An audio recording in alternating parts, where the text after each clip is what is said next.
Welcome to the Young Crone's Cafe, where you can get a magic brew full of all sorts of information, both witchy and practical. Grab a cup of coffee and join us. I'm Elizabeth, a wordsmith. And I'm Dave, a modern-day sage. We are going to talk about various witchcraft and life topics from a slightly more mature perspective, at least most of the time. Thanks for joining us. Today's metaphysical kernel of thought is morals and ethics. The path of witchcraft allows you to choose what you want to believe, how you want to practice, and what your personal morals and ethics are. There is no holy book, no secret documents that tell you what to believe and how to behave. There are no punishments handed down from a religious figure or community if you don't follow your own moral codes. Morals can be defined as a person's behaviors or beliefs concerning what is and isn't acceptable for them to do. Ethics can be defined as the moral principles that govern your behavior or how you conduct yourself. In other words, ethics are the way you think you should behave, and morals are your behavior based on your ethical principles. All of us have moral behaviors and beliefs in our lives. Some we learned as young children and have followed them since that time. Others we have learned as we grew and interacted with society. These morals are often a group consensus of some sort, especially if you are a member of a particular group within a society, or they may be more universal, i.e. society-wide, such as the belief that it is wrong to murder someone. We behave in ethical ways all the time. If our ethics contain the belief that stealing is wrong, then we don't steal. The same holds with murder. However, what would you do if someone was trying to kill someone you loved deeply, such as a child? Would you feel justified in killing or trying to kill such an individual? This might be an exception to the morals that you have, and it might cause a great deal of internal conflict, both during the event and long afterwards. This example is known as situational ethics. Very often, we end up in situations where we are not sure what is the ethical way to behave, or there may be times when we begin to question if the morals we have always held to be our personal beliefs are still valid. The point is that as part of your spiritual journey, you may be called upon to examine your moral beliefs because they may be challenged in some incredibly unique ways. Magic is real. It is possible to change and improve yourself through its use into a more spiritual, balanced person. That statement alone may cause you to start asking all sorts of questions. How many of us held a belief in magic when we were young and were told it wasn't real until we believed it and acted accordingly, becoming embedded in rational thought and logical behaviors? If you are doing the work needed to fashion a life that is full of not only the awareness of magic, but also the ability to create magic for positive change, it can generate a need for constant reassessment of your personal morals and ethics. During the love mass season, we go through our times of contemplation, where each of us on the path takes the time to re-examine our personal beliefs to determine what changes have occurred over the previous year and check that our personal morals and ethics continue to match. Hello, Dave. Today we get to talk about morals and ethics, which is a sticky subject, probably akin to religion and politics for some people. Well, and hello, Elizabeth. It's wonderful to see you. It's probably morals and ethics aren't probably the first words that pop to mind when people think about witches either. Or politicians. Let's be honest. Or politicians.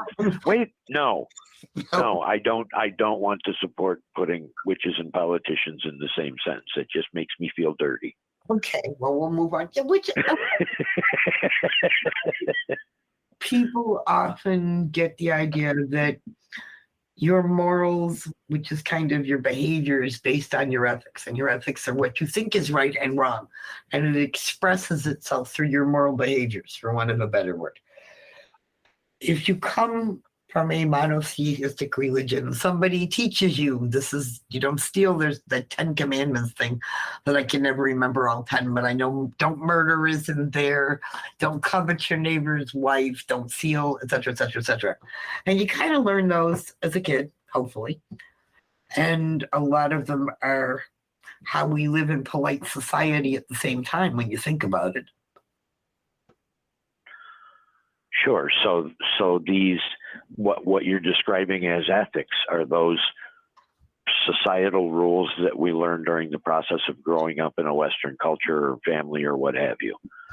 And hopefully, if you're a witch now, you're thinking about what your own are, because you're not using a holy book or a religious figure telling you what they are. You have kind of graduated to thinking it out for yourself, because the practice of magic kind of expands you to look beyond just the normal everyday stuff. Sure, absolutely. From my, or at least the point of view that in my practices, to me, magic and witchcraft and prayer are all interchangeable words. So for me to be filled with the Spirit is the same thing for me as being full of universal energy and creative energy, like I feel when I'm walking my meditation spiral. Mm-hmm. So tying it back to ethics, those ethics you're saying are the ones that society has taught me during the time that I've been growing. Well, sometimes yes, and sometimes no, because it depends on how you were raised. I mean, you can have been taught amazingly complex ethics, or very simple ethics, or somewhere in between, or none at all. It depends on where and how you were raised. And very often, as we grow up, we tend to, for want of a better word, discard some of our parents or those religious teachings as we go along those particular ethics. For instance, I don't smoke marijuana anymore. Okay, I don't. But there's a lot of people who do. But if you were raised in the generation we were raised up in, that stuff was like the kiss of death. When you think about what your parents tried to teach you about using illegal substances, supposedly. A lot of us it's like that. Parents, government, marketing, advertising, Sure. Nixon, yeah. But you see where I'm going with that. And as an adult now, you can make your own choices regarding that stuff. So your ethics become more, I don't want to use the word malleable, but personal choice more than anything else. So I guess where I'm confused then is help me see the moral side of the ethical discussion that you're having, if that makes sense. Sure. If you have an ethics, all right, your ethics are you don't steal. Okay. Your morals are the behaviors that are the result of your ethical principles. So if you're in Walmart, you're not going to walk out the door with the 65-inch TV without paying for it. Okay. To put it that bluntly and that simply. If you as a witch are committed to doing no harm in magic, and that's one of your ethics, you're not going to perform magic that interferes with someone else's free will. So it is immoral for me to do an act in behavior that I believe ethically to not be appropriate. Exactly. If I believe it to be, and that there's actually magic built into that. That's why I'm kind of chewing on this sentence. I can see the steam rising as you're thinking. Yeah, because saying it the way that you said it, and I'm sorry, I'm not able to recreate it again, but the fact that if something that I believe is unethical, it's that belief energy that then translates to when I then go and knowingly do that, I feel immoral, and that feeling of being dirty or being immoral or what have you is actually a result or the response of my own magic. Yes, and your own ethics at the same time. When you think about it, yes, it is. Well, because I'm putting myself in this weird edge case, but I pray for people listening that you never hear those three words, but there are people every day that hear them, and they are, "Daddy, I'm hungry." So I'm thinking about this person who's trying to get something for their children to eat, and for that moment, their ethical situation creates such, or their moral compulsion and moral behavior is so innate that it creates a conflict. And so they almost have to suspend their ethics by believing that this is the correct thing to do or the moral thing to do. So I guess there is like a built-in override there based on the situation. There you go. As we say in our metaphysical kernel effect, that's what I mean. We mean by situational ethics. We kind of took it to the extreme example. If somebody is trying to kill somebody that you love and you ethically do not believe in killing somebody, and somebody attacks your child, for example, which was your example, Dad, this person is somebody's trying to kill your child, you're going to, all bets are off at that point. But situational ethics forces you to think about when there will be exceptions, or to live through exceptions, and recognize that sometimes situations put us in untenable positions, for want of a better word, where our moral conflicts like that. Yeah, I can recognize some of that just simply being a veteran and understanding that there were situations where the situation and my orders required that I operate in a different set of ethics for a period of time so that it would in some way help take some of that moral debt from me to the command structure. And I understand that gesture of, you were just doing what someone else karmically asked for or whatever. But at the same time, this also explains to me that when folks come back from a situation like that, whether it be a veteran or somebody who experiences something traumatic in their life, is once you realize that there are places outside what you believe to be ethical and you might have to go there, it is traumatic. And that post-traumatic stress disorder is exactly what it says it is. It's, I've been pushed someplace where I didn't think I would ever be pushed. And so now I don't believe where I can't be pushed anymore. If that makes kind of sense. So it does, actually. And I think that's part of when we start working with magic and we discover that it's possible to manifest all sorts of change in our lives and our immediate piece of the universe, for want of a better word, that it opens us up to all sorts of starting to question some of our ethics. Because how many of us thought magic was real when we were 6 and got told, no, it isn't. It really is. Yeah, that's right. You need to sit down and go to school and listen to the teacher and learn that 2 + 2 is 4 and all of that stuff. And now all of a sudden, as adults, and we're witches, and magic is real and it works and it is. And now my ethics are all over the place. What I believed to be right and wrong is suddenly thrust completely sideways in a positive sense. It's interesting that that's been your experience, because mine has always been at some point merging. I haven't lost any of the sanctity or the fervor for what I believed when I was an 11-year-old boy was Jesus. I've been able to keep those kernels of that really were the parts that were satisfying my soul. The other parts have all dropped away, and I filled them in with new and different practices. But I never really have had to make a hard change, because for me, it was blending the reality of magic with science and physics and all of the intellectual stuff. And once I become able to reckon that's why I was so interested in the discussion on morals and ethics, because they're kind of 2 sides of the same coin. Yes. They one does not function well without the other.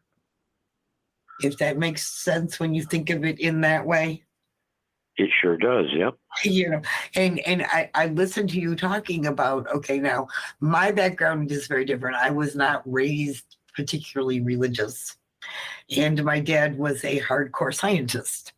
So yeah, there was a definite kind of disbelief in the magic that we know is real now as witches. So it wasn't, I don't think that I lost that belief per se. It just got buried for a very long time. Sure. Somebody else's ethics in that sense. Because, Well, yeah, you could very well have been a witch when you were a 10-year-old girl and just sort of went dormant for a couple of decades. oh yeah, I think so. You know, in a lot of ways, I think we all have, whether we choose to practice as witches or believe as witches, we all have that innate magic within us. I think that's part of being human more than anything else, is that we can affect change, and some people will call it prayer, you know, and we ask something outside of us to change us, or whether we use magic because we know we can change ourselves through the manifestation of things. I don't For think me, it's that point of contact where I am able to be aware that the energies that I am currently providing is having a direct impact on the universe around me. And that's why originally, you know, we were talking about morals and ethics. And to me, morals at the core are the things that my inner Dave knows are right and wrong, regardless of rules or whatever. Ethics to me is when the interface between Dave and the universe kicks in, because there are things that, whether or not I believe in my heart of hearts are the moral thing to do or not, they're simply not ethical. So I kind of use that sort of a boundary, but it still works to do the same thing, and that's get that frustrated energy back to ground. Yeah, exactly. And I think part of it is too, one of the things you and I were talking about before we started recording, because we always read over the metaphysical kernel here. The warm up. The warm up, exactly, is you have gone through Loaf Mass now, where you had a chance to look at some of your basic beliefs and see how they've changed and grown, or I don't want to use the word supplanted, but become something different. Or certainly, I was actually taking like a journaling type written inventory of that during Loaf Mass and looking at the things that had changed for me. And because our beliefs hopefully change, because that means we're growing as witches and people, and then our basic morals and ethics, however we choose to express them, have to change, because our innate beliefs in our spiritual practice and how we interact with the universe, as you said, or what we do with our magic, or how I want to nurture that inner spark of the divine. As it grows and changes, our morals and ethics need to keep growing. As witches, we get to pick and choose what our morals and ethics are going to be. And to me, that's another one of those freedoms of practicing witchcraft, is there isn't anyone telling us what to decide about. I love that, and at the same time have to introduce the balance of, for me, I feel the same way about voting. It's wonderful that we get to use magic. We have a responsibility to be mindful of the way that we use magic. Well, of course. So yeah, it comes with its own ethics, if that makes any sense. And I think those are probably codified in different ways for different tribes and different witches. But I think they're all, if you took an inventory of them, pretty commonly just good humanist views. Yeah, and I think so. And the big piece about, there are people who say hexing and cursing is okay. And I think for some people and for certain situations, it may be the only way to handle an intolerable situation, one of those where we've been pushed to the brink. You also have to be prepared to take the hit from the universe. And I don't mean the rule of three, which is, you know, if you put positive things out, it's going to come back to you back positive 3 times over. I don't think that's necessarily it. I think anytime we work magic, we affect our sacred 3, body, mind, and spirit. And if we're doing magic for growth and change, then it's going to affect those positively. I remember that. I remember that thought now. Okay, go. To take all of that back to the most simplest format, because we were getting really deep there into the energy of how, or the energy flow of magic. Uh-huh. The thing that's important, just like the history of technology and science, Oh, yeah. where we knew that we could use a tree limb to roll over a rock for 3,000 years before Archimedes could explain how a lever worked. Mm-hmm. So it's always the ability comes first and then the explanation. And I use that metaphor because that's how magic works. For the people out there that think they're right on the edge of actually feeling like they're really doing magic, you are really doing magic. Mm-hmm. Here's the thing. It's not important that you know how it works. It's only important that you know that it works. And with that comes the responsibility of be mindful of what it is that you're working. Exactly. I think that might be my new T-shirt, and I could call it my morals, because I really that's the way I believe. Be mindful of the energy that you are blasting out there at other people. Oh, please, because you know it affects other people. If you're in a crappy mood and you're blah, blah, blah, blah, blah, with everybody. Oh, I have learned so much over the last couple of years about my Buddha field is about 40 feet wide, and I can be impossible to be around. That's one of the things that I talk about that I'm working on. But it's also really helped me see how much my energy is literally bludgeoning the universe around me some days. Well, it's not just it's everybody. And I think the big piece too, when you think about it, is one of my big personal caveats is I don't interfere with the free will of others. Okay. Yep. When I'm working magic, I keep the focus on me. What do I need to change within myself so that I'm better able to, as you said, not blast 40 feet around me? As opposed to, I'm going to cast a spell where everybody around me is going to be fine with the fact that I'm being a bitch today. That just doesn't fly. Well, yeah, if it does, I wasn't making the right incantation, and some of my dearest friends and coworkers have had to pay for it. But hey, well, but you get the point. We're all growing. But the idea is, like you said, magic is you have to be responsible, because not only are you using your own energy, you are also working with interacting and interfacing with the universe. Absolutely. Yep. Making ripples in everybody's energy. Yeah, and all those different pieces, and they react very differently than we do. So ethics are what I know to be true. Morals are what I believe to be true for me. And ethics are also those rules that I use among others. Yeah, pretty much. And morals are not only your morals are your actions based on what you believe to be right and wrong, for one of a better behaviors. Yep, absolutely. Yep, exactly. I mean, your ethics are how you figure out what your morals are. What's right, what's wrong. It's what you think about all that stuff. That's your ethics. That's your ethical code. Gotcha. Does that help explain what Absolutely.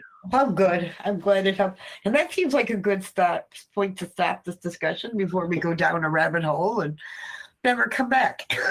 I wasn't going to point at my empty coffee cup, but yeah, I'm due. Witchstones are a divination tool we created as part of our practice that deals with what we call concrete stones, specific types and kinds of energy, and conceptual stones, things and ideas about witchcraft, which can be read with either a seen or an unseen meaning. Recently, we have developed a set of oracle cards using this information. We would like to introduce you to one of these stones right now. In today's Witchstone Spotlight, we'll be looking at the stone card for Treading the Mill. Concept stone cards focus on craft rather than a specific physical energy. The treading the mill is the fourth of 8 physical concept stones that relate to the energy of actions or results. It displays a pictograph of black arrows on its edge indicating a counterclockwise direction around central line by a gray and red border representing the hedge, the border between the worlds of the mundane and the magical. The border being split gray over red, this is a concept stone.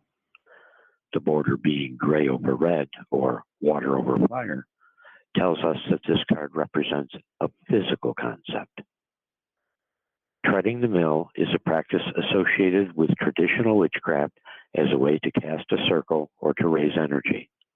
One treads the mill by walking the edges of sacred space, often in a counterclockwise direction, to encourage an altered state of consciousness while dragging one foot, which is often called the lame step.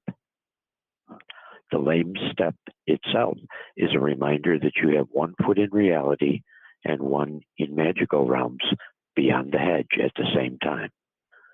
Progressing around in this manner can feel laborious or as if you are moving against a current. Raising energy involves gathering it together, so it may start out as receptive. However, the energy is then released out into the universe, so it becomes projective. Because of this, the energy is associated with both the light and the dark times of the year. The treading the mill stone card is associated with both the dark or new and full moon. The treading the mill represents creativity and inspiration when reflecting on the element of fire. Treading the mill represents flow of actions when reflecting on the element of water. The scene energy for the treading the mill card in a reading is working your path, progress, and in the flow. Working your path is about performing whatever labors or tasks we need to accomplish and may be a reminder that following a different path requires expending a significant energy. Progress may show up when we are working towards something and having doubts that we are getting anywhere, and this says that we are. And in the flow may mean that there are times when even though we are working at something as hard as we can, the work seems manageable and that we are up to completing our tasks. The unseen energy for the treading the mill card in a reading is working your path, interference, and road less traveled. Working your path may be a reminder that we are truly part of both worlds, the mundane and the magical. Interference may mean that things on the mundane may be keeping us from our practice and that we may need to make some extra effort to put some of the mundane aside and focus on the magical parts of our lives for a while. And the road less traveled may mean that we are on the right path and we don't have to have beliefs that are shared by a majority to set us apart from those who might not understand. Before we go, we would like to present you with a tip or trick or witchy hint. Just something to make your day go better, because we live in a mixture of the magical and the mundane. Today's tip, trick, or witchy hint is a hint about using your power of intent for getting a good night's sleep.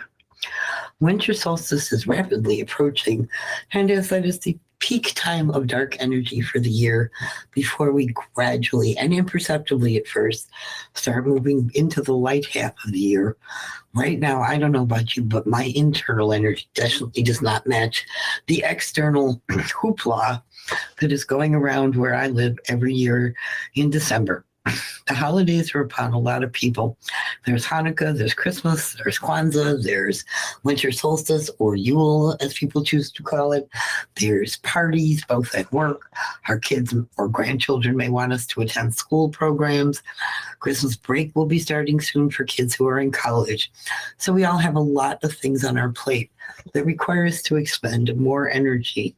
And if we've been working to connect with the energies of the world around us naturally, as it were, we're deep in the dark where it's more introspective and not an external energy at all. So getting a good night's sleep at this time can be even more important than the rest of the time. And let's be frank, most of us do not get nearly enough sleep as we should to be healthy. So one of the things that you can do is you can actually use your intent to get a good night's sleep. I will often take a moment to light a tea light before going to bed and sit there and breathe and remind myself that I have done everything I can for today. In fact, I say it out loud. I've done all I can do for today. Everything else will have to wait for tomorrow. And then I set my intent and I say out loud, I am going to get a good night's sleep and awake refreshed and ready to handle whatever I have to handle in the morning. I sit with the candle burning for a few minutes and take a few deep breaths to still and center myself. I think about the fact of my secret 3. My body needs rest, my mind needs rest, and my spirit sure could use a break. So at that point, I blow out that candle and I climb into bed. And I turn off the lights and I relax and try to get a good night's sleep. And one thing I have also added that has nothing to do with intent, but is also a hint, turn off the electronics at least an hour before bedtime. Don't be buried on your computer. Don't be on your tablet or phone endlessly scrolling through social media or taking care of those last few emails. Just shut it down. Our brain is connected to these systems in terms of the light, and our brain thinks, okay, it's time to be awake.